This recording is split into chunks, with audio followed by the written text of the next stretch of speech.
Hi, and welcome to Chamber Chat. I'm Danielle McFadden, president of the Greater Lowell Chamber of Commerce, and this Inside Lowell podcast is coming to you from the Wellpoint studios. Wellpoint, the only health plan offering healthcare benefits exclusively to Massachusetts GIC members. At Wellpoint, your whole health is their whole point. I'm very excited to have these two gentlemen here with me today. We had a great conversation off air, and we're ready to bring it to the masses. I have Howell, CEO in Kayombo, Kamawu. You got it. All right. He's like, you kind of got it, but he's given it to me. The Chief Program Officer for Community Teamwork. How are you guys? Great. So happy to have you on. We were just at an event together at Mount Pleasant with Congresswoman Lori Trahan. Mm-hmm. So we're spending many hours together today. Yes. Lucky me. Quality. For the audience that doesn't know, for our audience who doesn't know much about community teamwork, can you give us a high-level overview of what CTI is and what you do for the community? Because this could actually be like a week-long podcast if we talked about everything that you did. Correct. If we talk about all 37 plus programs and hundreds of gosh. contracts we have, we would be here for days, and it could just be a weekly I mean, we show could do that. We might. It may be in demand after this. Yes, yeah. But yeah, community teamwork, high level. We serve 70 plus communities in the Commonwealth, pretty much all of Essex County in the northern part of Middlesex County. Wow. And so we provide services like subsidized housing, homeless shelters, to emergency resources like fuel assistance. We're one of the largest childcare providers and early education providers in the region, as well as working with entrepreneurs, working closely with the chamber and trying to identify those kind of small businesses that want to bring their dreams to fruition, and giving them microloans and technical assistance to improve the community from the small business stance. But we pretty much provide every resource to the community except for substance use supports and mental health counseling and support. So we serve about 60,000 individuals annually. Incredible. The need keeps growing, and our mission is to be a catalyst for social change, where we leverage our resources, our programs, and the community to mitigate the impacts of poverty. And that you do. We are very fortunate to have CTI in the community. Let's talk about some of the programs and services. So expand a little bit upon what Carl said, and how you decide where to put your resources in what programs to offer, because I'm sure there's just, the need is so great. You're doing so much. That's a great question. Community teamwork, as Carl mentioned, offers a wide range of programs and services. So the Head Start, early education, housing, workforce development, financial literacy, all these programs. The way community teamwork just makes a decision on what services to provide or what programs to provide starts by listening to the community. Every 3 years or so, we run a community needs assessment where we're surveying the residents of the community, our local leaders, our partners, anybody who lives in this region, and really looking and listening for what they need. And then from there, we're setting our priorities and our strategies around those specific needs. Once we get those strategies in place, we then develop the goals and all of that, and then start focusing on the things that take priority in the needs of the folks that we serve.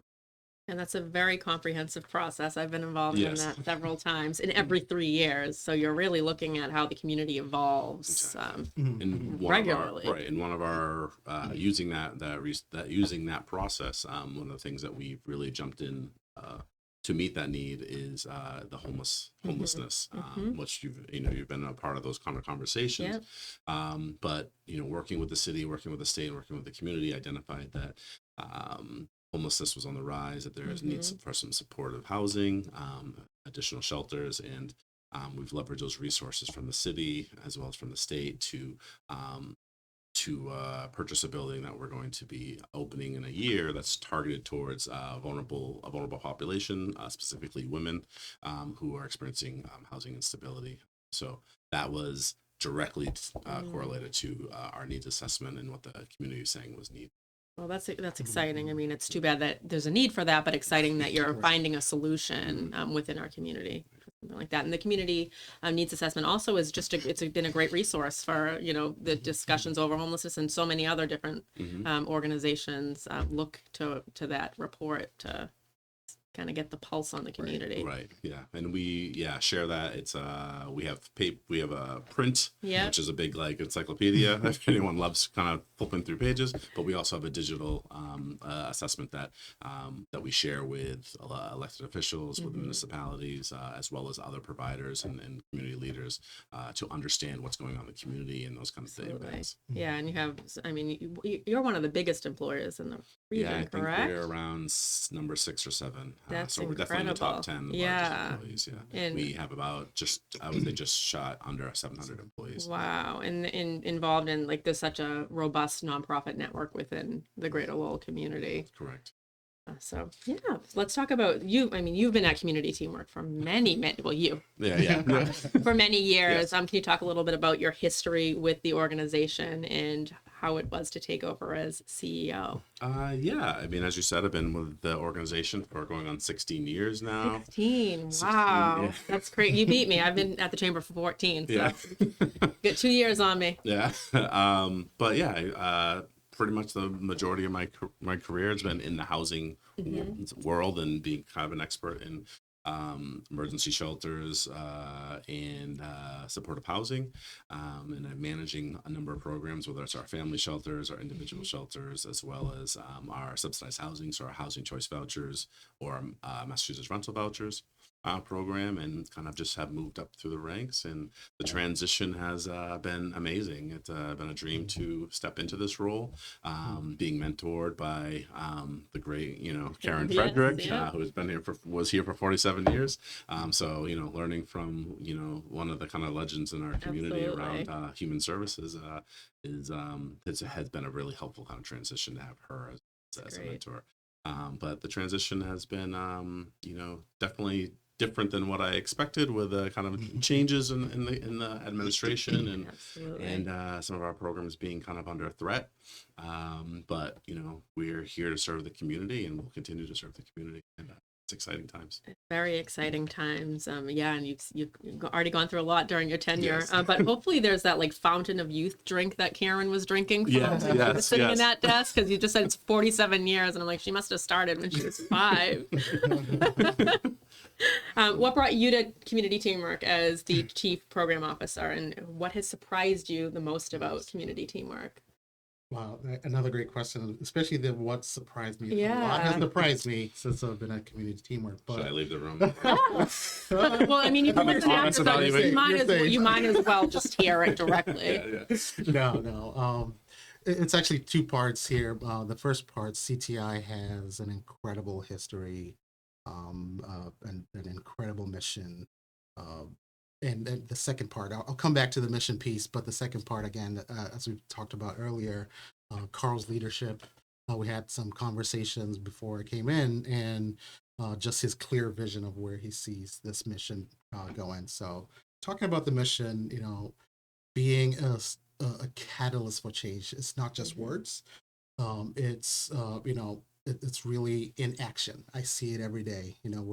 We're doing the things, the small things that help folks that come in for a specific need, but receive a little more than what they came in for. So we're talking about someone coming in for maybe, to be secure in their housing, but we're offering all these services around that to help them become more stable and to help them really step out of that situation that they're in and then stay out of that situation. So that mission itself of, really transforming someone's life from where they are to a place where they need to be, that really drew me in. It's been one of my lifelong missions to help folks, transition from one place to another. And I think CTI has got a great vision. The mission is just so clear, very focused, being a catalyst for change. And you said they come in for something little, or the little things, but like to somebody, a little thing is It's a big thing, right? Exactly, I mean, exactly. life-changing in many Exactly. instances. Exactly. What are your priority projects? This is loaded, I know. Someone's been feeding her information. I'm not going to say who, but she was at the event and she handed me this piece of paper like this. Okay. As Carl mentioned earlier, we were, he mentioned we'll be opening a women's shelter in the coming year. That is providing more access to housing for, a subset of people that don't typically have that access. So it's a women's only shelter, 50 plus beds or so, right here in downtown Lowell. And I think that's really critical given the housing crisis that we're in right now to be able to provide that space for vulnerable women. That's one of the things that we're working on. I could get into some of the, back end things that we're doing. We're trying to work on how to better integrate services within our agency to better serve the people that come in through the door. So, and I mentioned a little earlier, somebody comes in for, say, food at the Community Resource Center. Our hope is that the person that comes in receives more than.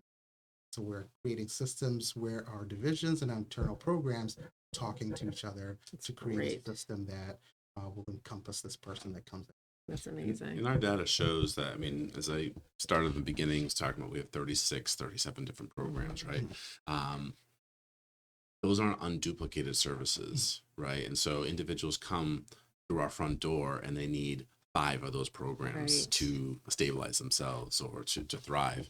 And what, I think Kayombo's, is taking on this challenge of how do we ensure that as someone comes through and they receive and they need 5 different types of services, that those services, those goals, those the assistance that is being provided isn't in conflict.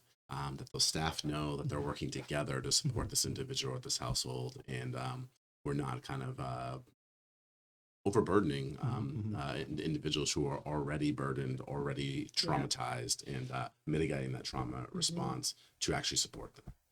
It's actually one of the things that surprised me coming into CTI. I don't think I answered that question. Yeah. Well, I'm glad you circled back to it. Yeah, I'm just circling back to that. CTI is pretty big. The amount of services that are being provided by one organization is vast.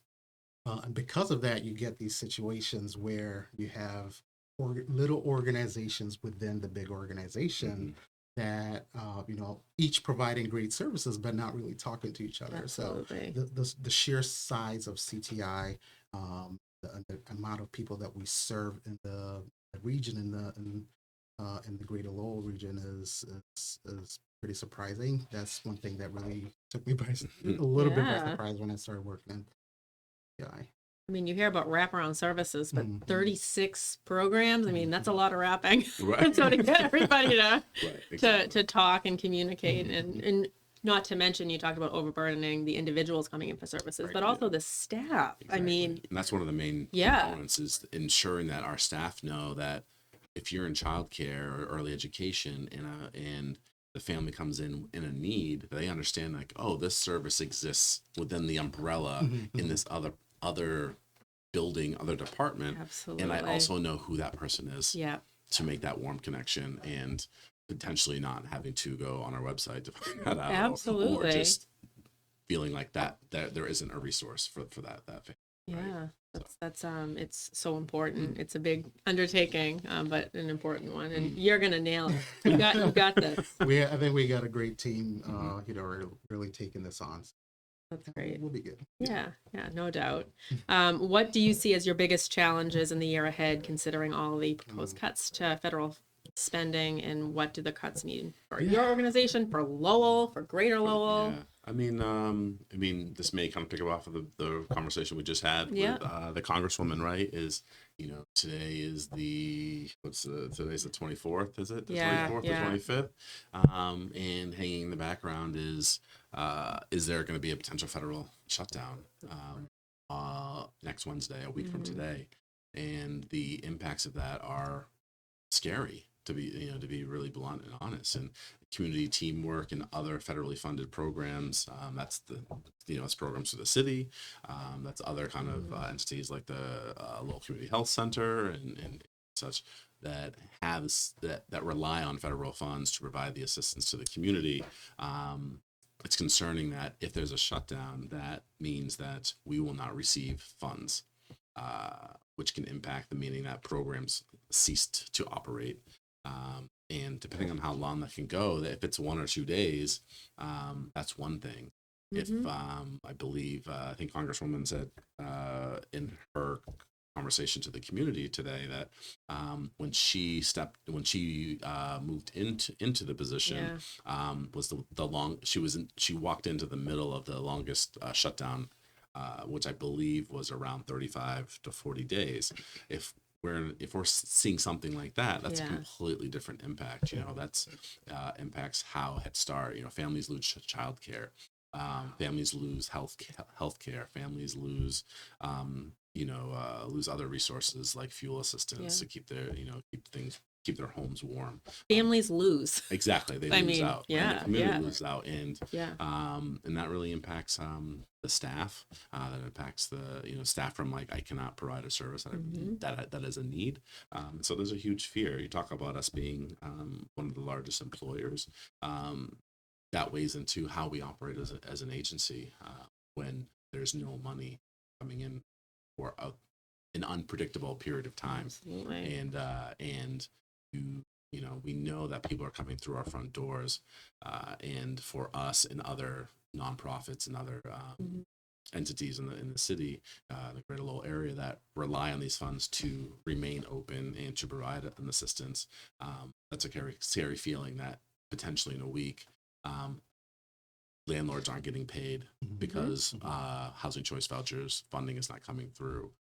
That small businesses are no longer receiving assistance from us and other kind of providers. So that's very scary. Oh yeah, the ripple effect throughout the entire community. Yeah. And it's not just the vulnerable. The vulnerable. We often talk about a lot of our funding is passed through, and it goes. We create economic opportunities and the impacts of the funding that goes to small businesses, fuel providers, to housing providers, and landlords and owners of properties. That kind of has an economic impact in the community, and without that federal funding, that ceases to stop.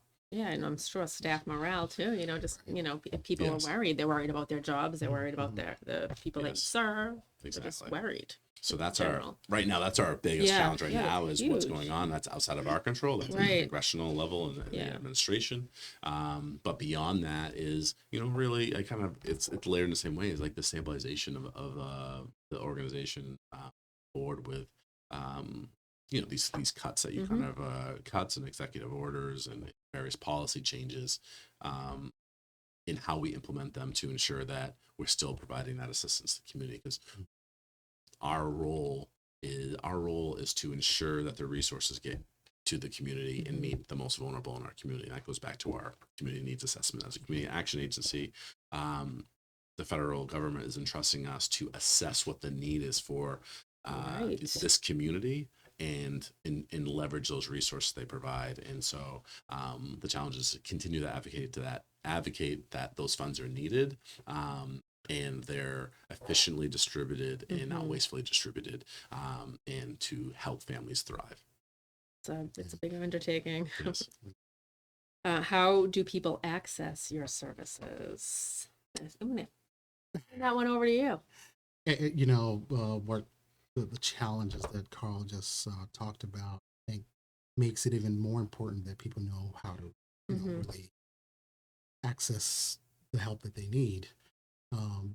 We're trying to make it as simple as possible. Actually, we have made it as simple as possible for people to reach us, in that, the best entry point for CTI is our resource center, which is located right here, downtown Lowell, just down the street, on Kirk Street. 17 Kirk Street. 17 Kirk Street, and 165 Merrimack as well. Yes.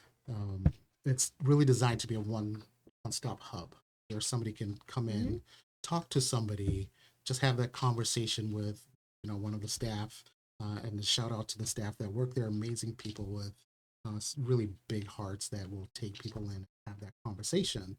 While you're having that conversation, they'll, help decide and decipher where you need to go, what services you're looking for, and then direct you to the right people. For those that are more digitally inclined, we do have platforms that you can, get on the internet. Our website actually averages, and Kathy wanted me to really mention this. Sorry, I name dropped you, Kathy. She also gave me that. Lots of stats. Yeah, lots of stats. But our website really, it's interesting. Over 900 unique visitors every day coming in looking for assistance, some in one form or another. Yeah. Which really shows the type of need that's out there in the community. On the website you can find all this information of the types of resources we have, types of services, contact details. We have a couple of programs that you can start applications right there on the website. Great. Whether you want to walk in, get online, we're always open and willing to talk. That's the first thing is we just want to talk and have that conversation. Great. And you talked about the people that you serve, but also, or that you're going to serve potentially. But what about somebody listening or watching that's compelled to help because they know that there's such a need? Do you say no to donations? Donations of the monetary, we do not say no to. We will welcome, all monetary donations. When it comes to like kind of tangible things, furniture and that type of stuff, there are some processes, but and we can find that all on our website. But yeah, you can go to our website, www.comteam.org, and there's a donate button. You can actually select what programs and what initiatives that you can support. That's really cool. That's nice. So if there is something of our 37 programs that are true and dear to your heart, you can kind of also identify the programs that you want to support and Love that. for those donations. And we're currently working on the kind of how you can get involved. We're currently also kind of enhancing our volunteer program, so look for that in the near future as far as how you can kind of engage and whether that is serving a meal or engaging in our child care sites and doing something engaging with the people that we support. So you can use our website. It's very intuitive, it's easy to use, and to find ways to be engaged. Excellent. And anything that we missed? I mean, we could talk, like I said, we could talk for a week, but anything in particular today that you want to touch upon that we did not touch upon? I think the only other thing is really we are founded to be the voice for those that are voiceless or don't feel they have a platform. And one of our goals is to ensure that we also create a platform for the people in the community. And so, I really want to I really want to encourage people to get involved, to understand what's going on when we're looking at some of these policies and legislation that are being passed or being pushed through, understanding, and we talked about like what the trickle down effects are, right? And really looking into how that impacts your community, how that impacts others, because we all know that we've probably all experienced where some kind of rule was implemented and then you're like, oh, I didn't mean for that to happen. I didn't mean for that kind of collateral damage to happen, right? And just be mindful that some of these proposed changes, whether it's funding cuts or who's eligible for what, really impact the community in ways that you can't imagine, and also trickle into what I say would be like adjacent. So again, like I said, if we receive cuts to housing choice voucher, it may appear that that's targeting the clients or the tenants that use that funding, but it's also impacting owners, banks, and utility companies and all that rely on that service as well. And so really kind of look at a holistic, that the assistance and the services that we provide to the community are our neighbors, our friends, our families, family members, and together we have to advocate to really kind of support those people that we live next to and live with. Well, not great, but No. So appreciate everyone's voice in raising these concerns, both to your municipal leaders, your local delegation, as well as your Congress members. And we have an event coming up on November 21st with our state reps in Lowell. So Yes. Representative Howard, Hong, and Elliott. So That'd be great. hopefully people will come to that as well. Thank you both so much. Thank you for inviting us. You nailed it. You took it easy. There you go. Got the giggle. You got the giggle. We didn't know if there was going to be a giggle spell, but there wasn't. And thank you all for tuning in to another edition of Chamber Chat. We will be back again soon.